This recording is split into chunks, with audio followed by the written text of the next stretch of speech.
Hi, so basically I'm gonna be running support vector regression for predicting house prices. Firstly, load library E1071 to run the SVM functions, and RSQ for getting the error rates and the accuracy of the model, which is R squared.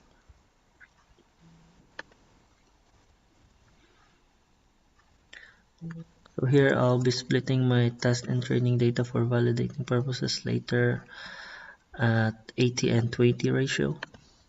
Here in this functions, I'll be using the sale price would be our dependent variable, and all of the other attributes in the dataset will contribute to its result.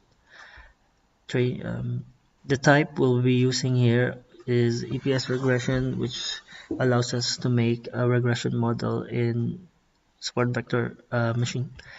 I'll be comparing 4 kernels to test out which one gives out the best accuracy and least error rate. So for this one, usually the number of support vectors usually be in classification is in the margin beside the hyperplane, and the number of support vector would be the data points inside those margin outside the hyperplane.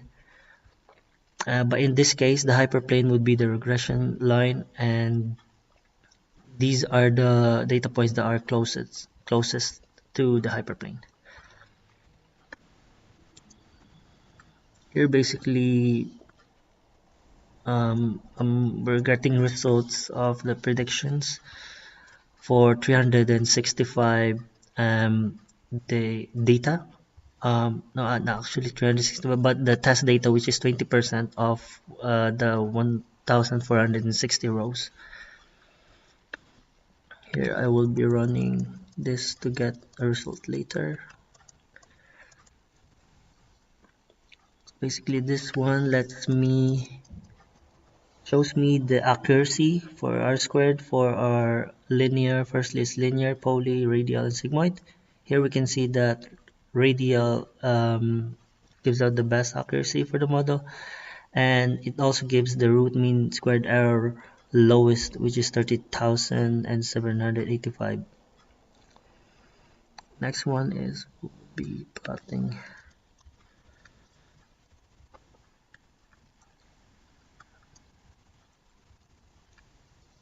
So here in this case we are plotting the 4 kernels. So in this case, radial is the one strongest model basically out of the 4, as it has an 86% accuracy rate. Usually we would go for linear, but in this case we'll be using radial